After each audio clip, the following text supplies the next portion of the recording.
नमस्कार दोस्तों, जनसभा न्यूज़ में आपका स्वागत है। चला है 29 मार्च। फटाफट बड़ी खबर निकल के आ रही, बिग ब्रेकिंग पहली बड़ी खबर। विपक्ष की महारैली को सफल बनाने के लिए जी जान लगा रही कांग्रेस। वहीं आपको बता दें, रामलीला मैदान में होने जा रहा है शक्ति प्रदर्शन 31 मार्च को, बताएंगे इनके बारे में। एक और बड़ी खबर, केजरीवाल को लेकर क्या कुछ कह रहा हाईकोर्ट। वहीं ईडी से नोटिस जारी करने के लिए 2 अप्रैल तक दिया गया समय, मांगा गया जवाब, बताएंगे इनके बारे में। चलते अगली एक और अपडेट निकल के आ रही, जहां बड़ी खबर, ऑपरेशन लोटस बीजेपी का हुआ फेल, पंजाब से भाग रहे हैं बीजेपी सांसद, बताएंगे इनके बारे में। अगली एक और बड़ी अपडेट निकल के आ रही है, निर्मला सीतारमण ने चुनाव लड़ने से क्यों किया इनकार, आखिर क्या है इसकी वजह, बताएंगे इनके बारे में। अगली एक और अपडेट, एक बार फिर बीएसपी खेल रही है मुस्लिम कार्ड, बताएंगे इनके बारे में। एक ज़्यादातर मायावती दे रही है मुस्लिमों को टिकट, एक बार फिर मुस्लिमों के ऊपर आशा लगा रही हैं, बताएंगे इनके बारे में। अगली एक और अपडेट, कल कर सकते हैं शराब घोटाले को लेकर अरविंद केजरीवाल बड़ा खुलासा, पत्नी सुनीता ने दावा किया है, बताएंगे इनके बारे में आखिर कौन से खुलासे हैं। अगली एक और बड़ी अपडेट निकल के आ रही है, न्यायपालिका पर दबाव बनाया जा रहा है एक ऐसा ग्रुप लगातार जो अब तक चीफ को लिख सका है 600 चिट्ठियां, वकीलों का एक बड़ा झुंड। वहीं अगली एक और अपडेट निकल के आ रही है, अमेरिका जो पहले अरविंद केजरीवाल को लेकर भारत सरकार से जवाब मांग रहा था, अब कांग्रेस को लेकर भी खास बात कही है, बताएंगे इनके बारे में। आखिर क्यों अब दूसरे देश भी हस्तक्षेप कर रहे हैं भारत के मामले में।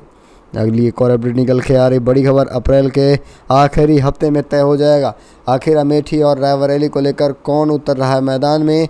वहीं वरुण गांधी का टिकट कटने के बाद क्यों हुए नाराज, बताएंगे इनके बारे में। तमाम बड़ी खबरें निकल के आ रही हैं जिनको जानना बेहद ज़रूरी है, लेकिन उससे पहले आपसे एक छोटा सा निवेदन है, अगर आप हमारे चैनल पर नए हैं तो चैनल को सब्सक्राइब, बेल आइकन ज़रूर दबाइएगा। देश दुनिया की फटाफट बड़ी खबरों को पाने के लिए दरअसल चलते हैं पहली और सबसे बड़ी अपडेट निकल के आ रही है, विपक्ष की महारैली को सफल बनाने के लिए जी जान में जुटी है कांग्रेस। अरविंद केजरीवाल की गिरफ्तारी ने इंडिया गठबंधन के घटकों और दलों को फिर से एकजुट करने के लिए मजबूर कर दिया है। अपने तमाम राजनीतिक मतभेदों और लोकसभा चुनाव के लिए राज्यों में सीट बंटवारा नहीं हो पाने के बावजूद सभी विपक्षी दल एक बार फिर पर एक मंच पर साझा करने जा रहे हैं। आम आदमी पार्टी भी केजरीवाल की गिरफ्तारी के मुद्दे पर जनता के बीच सहानुभूति की लहर पैदा करने जा रही है और इसी के लिए अब फिर से महारैली होने जा रही है और ये महारैली दिल्ली के रामलीला मैदान में होने वाली है। इसमें देखा जाए मेन भूमिका कांग्रेस की रहने वाली है। अपने नेताओं के झटकों से बेबस कांग्रेस 31 मार्च को दिल्ली के रामलीला मैदान में महारैली करेगी। इसके जरिए पार्टी विपक्ष टीम इंडिया गठबंधन के नेताओं को एक मंच पर फिर से ला रही है। कांग्रेस को रैली में गठबंधन में शामिल सभी दलों के नेताओं को शामिल होने की उम्मीद है। आपको बताते चले, महारैली का ऐलान दिल्ली में किया जा रहा है। इसको लेकर सफल बनाने के लिए पूरी कमान महासचिव केसी वेणुगोपाल को सौंपी गई है। रैली को लेकर कांग्रेस की गंभीरता का अंदाजा इससे लगाया जा सकता है कि सफल बनने के लिए पार्टी ने हरियाणा के नेताओं के साथ बैठकर तैयारियों का जायजा लिया जा रहा है। कांग्रेस और आम आदमी पार्टी ने ईडी की कार्रवाई को 2 मुख्यमंत्री हेमंत सोरेन और अरविंद केजरीवाल की गिरफ्तारी और कांग्रेस के जो खाते फ्रीज किए गए, इन सब के विरोध में होने जा रही है। वैसे आपको बताते चलें, इससे पहले किसानों को लेकर भी जमकर रैलियां हुई थी और वहीं दूसरी तरफ विपक्ष भी बीजेपी के खिलाफ आ चुका है। आप इसे किस तरह से देख रहे हो आने वाले समय में? क्या विपक्ष अगर सरकार में नहीं आता है तो क्या लोकतंत्र पूरी तरह से खत्म हो जाएगा? अपनी राय कमेंट के माध्यम से दीजिएगा। अगली एक और अपडेट निकल के आ रही, केजरीवाल को फिलहाल हाई कोर्ट से नहीं मिल रही राहत, ईडी को जारी हुआ नोटिस, 2 अप्रैल तक मांगा गया है पूरा जवाब। कथित आबकारी घोटाले में ईडी द्वारा गिरफ्तार दिल्ली के मुख्यमंत्री अरविंद केजरीवाल को फिलहाल हाई कोर्ट से राहत नहीं दी गई है। हाई कोर्ट ने एक बार फिर गिरफ्तारी और रिमांड को चुनौती देने वाली याचिका को खारिज कर दिया है। सुनवाई करने से साफ इनकार किया है। ईडी को एक नोटिस जारी किया गया है। मुख्य याचिका के साथ याचिकाकर्ताओं की अंतिम रिहाई अर्जी पर 2 अप्रैल तक जवाब दाखिल करने का आदेश दिया गया है। मामले की अगली सुनवाई अब 3 अप्रैल को होने वाली है। जस्टिस स्वर्णकांता शर्मा ने ईडी की हिरासत में तत्काल रिहाई की मांग वाली अरविंद केजरीवाल की अंतिम याचिका पर अपना जवाब दाखिल करने के लिए ईडी को 2 अप्रैल तक का समय देते हुए मुख्य न्यायिक याचिका पर जांच एजेंसी को नोटिस जारी किया गया है।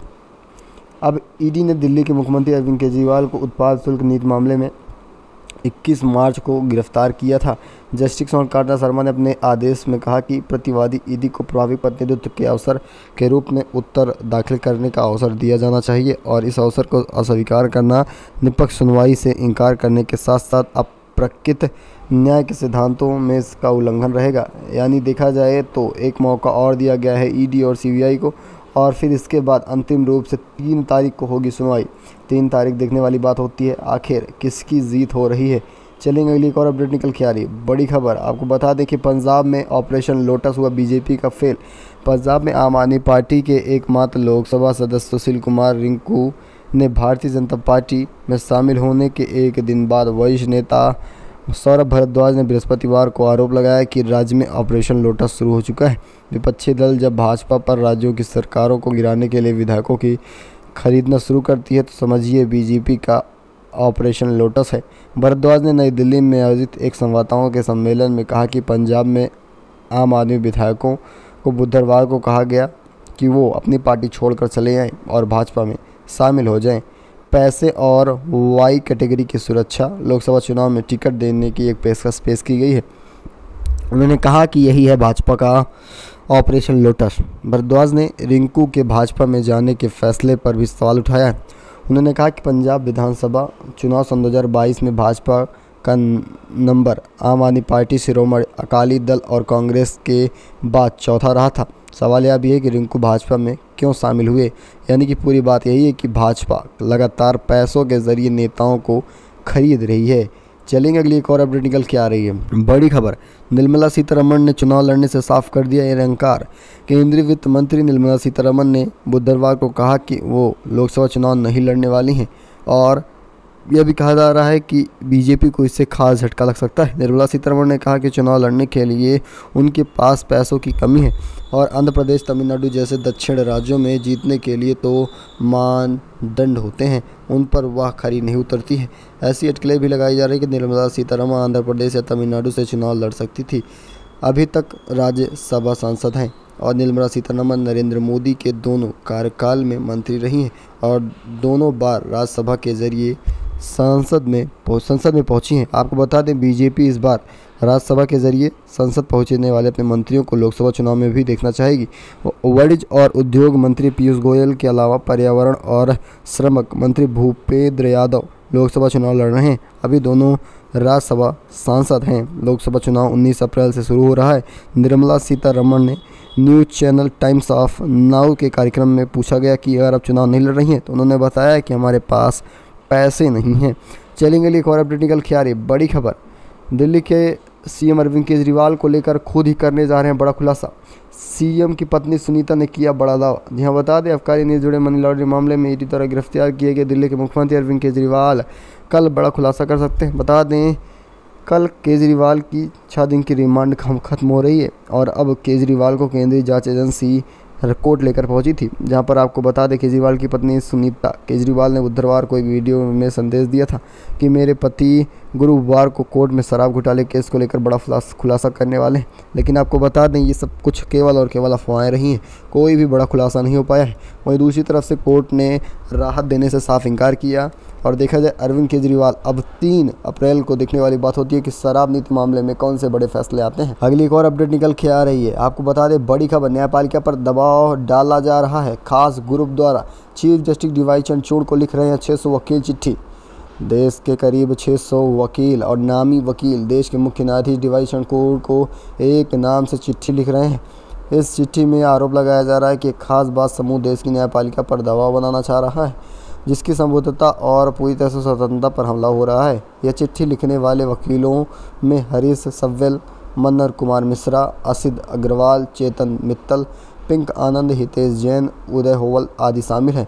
इन वकीलों ने साफ तौर पर लिखा है कि एक खास ग्रुप है जो अदालत पर दबाव डालना चाह रहा है और उसकी पूरी तरफ से जितनी भी स्वतंत्रता है उसके हाथों में है। वकीलों का कहना है कि यह ग्रुप दबाव डालकर जिस तरफ चाह रहा है उस तरफ फैसले को मोड़ दे रहा है। खासतौर पर राजनीतिक लोगों से जुड़े मामलों और भ्रष्टाचारों के केसों में ऐसा किया जा रहा है। वकीलों का कहना है कि ऐसी कोशिशों से देश में लोकतांत्रिक ढांचे और न्याय प्रक्रिया के आगे जाने का खतरा बढ़ रहा है। कोशिश की जा रही है कि मौजूदा मामलों में चल रही कार्यवाही को कमतर दिखाया जाए और उन पर जनता के भरोसे को कम कर दिया जाए। चिट्ठी लिखने वाले नामी कानूनवादियों ने कहा है कि ऐसा समूह है जो न्यायपालिका पर भी अब दबाव बना रहा है। आपको क्या लगता है, क्या सचमुच न्यायपालिका पर दबाव बनाया जा रहा है? और ये दबाव किस तरफ से बन रहा है ये भी सब कुछ जग जाहिर है। जब दबाव केवल और केवल बीजेपी IT सेल बीजेपी के नेता द्वारा बनाया जा रहा है।